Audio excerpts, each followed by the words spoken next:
নাগামরিচের season চলছে, এখনই উপযুক্ত সময় নাগামরিচের আচার বানানোর। আসসালামু আলাইকুম সবাইকে, রোজিস কিচেন অ্যান্ড ব্লগ থেকে আরও একটি ভিডিও নিয়ে আপনাদের মাঝে চলে আসলাম। আজকে বানাবো হচ্ছে নাগামরিচ ও রসুন দিয়ে আচার। নাগামরিচের আচারটা কিন্তু খেতে খুবই সুস্বাদু হয়, এটা খিচুড়ির সাথে কিন্তু খুবই জমে যায়। তো চলেন দেখে নেওয়া যাক কীভাবে আমি নাগামরিচের আচার বানাই। তো নাগামরিচ বা বোম্বাই মরিচের আচারের জন্য সর্বপ্রথম লাগবে বোম্বাই মরিচ। তো সেই বোম্বাই মরিচগুলো আমি একটু হালকা লাল এবং সবুজ মিলিয়ে নিয়েছি। আসল কথা কি, আমি মরিচগুলো সবুজিয়ে নিয়েছিলাম, কিন্তু 1-2 দিন পরে বানাচ্ছি বলে মরিচটা লাল ধরে গেছে।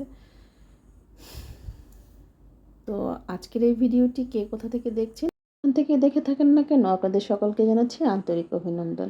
যারা আমার চ্যানেলটি এখনও সাবস্ক্রাইব করেননি অবশ্যই সাবস্ক্রাইব করে দিবেন এবং পাশে থাকা বেল আইকনটি চেপে দিবেন, তাহলে নিত্য নতুন ভিডিও আপনারা সাথে সাথেই দেখতে পারবেন। তো নাগামরিচের আচারের জন্য প্রথমে একটা কড়াই বসিয়ে দিয়ে কড়াইতে সরিষার তেল দিয়ে পাঁচফোড়ন দিয়ে দিলাম। পাঁচফোড়নটা কিছুক্ষণ নাড়াচাড়া করে নেব, তারপরে একে একে এখানে সব কিছুই দিয়ে দিব। তো প্রথমেই দিয়ে দিব রসুন, যেহেতু নাগামরিচের আচারে তো রসুন লাগবেই। তো এখানে একগুলা রসুন বলে এগুলোকে, এক কোষের রসুন আর কি। তো রসুনের খোসা ছাড়িয়ে পরিষ্কার করে নিয়েছিলাম, সেই রসুনগুলো প্রথমে দিয়ে দিলাম। আর রসুন যেহেতু শক্ত, এটা সিদ্ধ হতে সময় লাগবে, এই জন্য প্রথমেই রসুন দিয়ে দিলাম। রসুন দিয়ে কিছুক্ষণ নাড়াচাড়া করে নেব, তারপর একে একে সকল মশলা দিব। প্রথমে একটা নাগামরিচকে কুচি কুচি করে দিয়ে দিব, যাতে শুরুতেই রসুনের ভিতরে ঘ্রাণটা চলে যায়। এমনিতেও যখন আমি মরিচগুলো দিব তখন যাবে, কিন্তু কাঁচা অবস্থায় রসুনটা দিলে রসুনটার ভিতরে মরিচের ঝাঁজটা ভালোই যায়। তো এখন দিয়ে দিব সরিষা বাটা। আপনারা শিলপাটায় বেটে নিতে পারেন, আমি ব্লেন্ডার জারে বেটে নিয়েছি, ব্লেন্ডার জারে ব্লেন্ড করে নিয়েছি।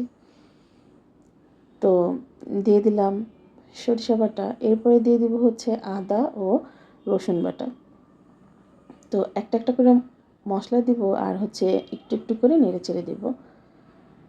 তো এখন এই পর্যায়ে দিয়ে দিলাম আদা ও রসুন বাটা। আদা ও রসুন বাটার পরিমাণটা একটু বেশিই দিয়েছি, প্রায় 2.5 টেবিল চামচের মতো। তো নেড়ে চেড়ে ভুনে নিচ্ছি, মশলাটা একদম ভাজা ভাজা হয়ে যাবে।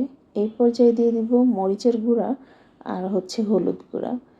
আপনারা চাইলে এখানে কাশ্মীরি লাল মরিচের গুঁড়োটা ব্যবহার করতে পারেন, তাহলে রং অনেক সুন্দর আসবে।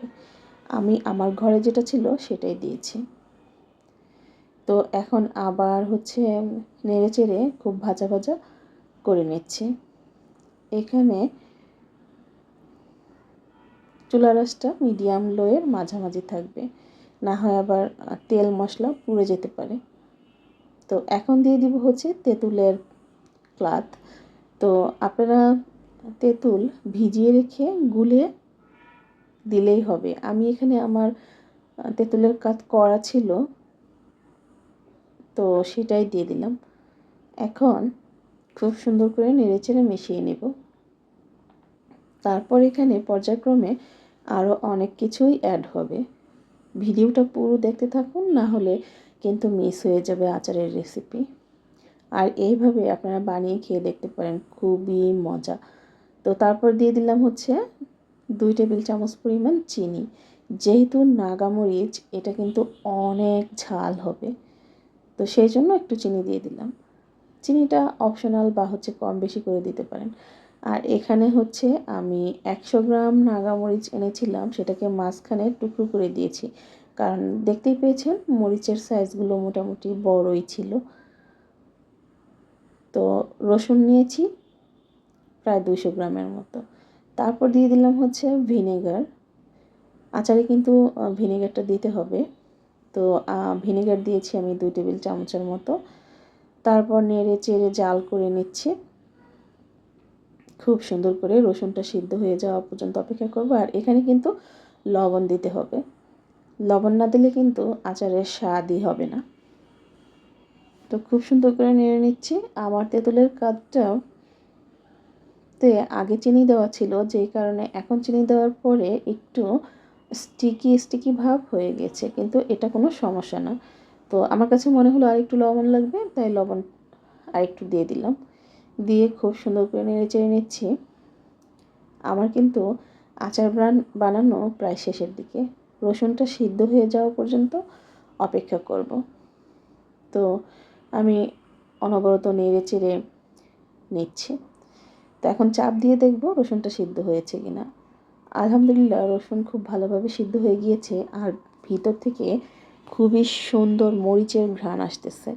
আর নাগামরিচের আচার বানাতে গিয়ে এই পর্যন্ত আমি কয়টা হাতচিজে দিয়েছি তার কোনো হিসেব নেই, কারণ প্রচণ্ড ঝাল এবং চুলায় দেওয়ার পরে ঝাঁঝ উঠতেই আছে। বিশ্বাস করেন এখন যে সুন্দর একটা ঘ্রাণ আসছে, মনে হচ্ছে এখনই গরম গরম খিচুড়ি নিয়ে বসে যাই এই আচার দিয়ে খাওয়ার জন্য।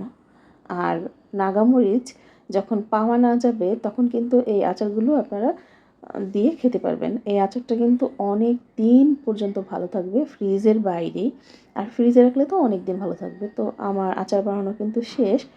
এখন আমি এগুলোকে ঠান্ডা করে বয়ামে ভরে নিব। আর আচার অবশ্যই কাচের জারে রাখবেন। কাচের জারে রাখলে আচার ফাঙ্গাস পড়ে না, আর আচার অনেক দিন পর্যন্ত ভালো থাকে। আর আচারগুলো বয়ামে ঢুকানোর পরে যাতে মরিচগুলো তেলে ডুবে থাকে, মরিচ আর রসুন সেই পরিমাণ তেল কিন্তু দিতে হবে। এই যে দেখেন পুরোটা কিন্তু ডুবে রয়েছে। তো আজকের ভিডিও আপনাদের কাছে কেমন লাগলো অবশ্যই কমেন্ট করে জানাবেন। ভিডিও এখানেই শেষ করে দিলাম। ভালো থাকবেন সবাই।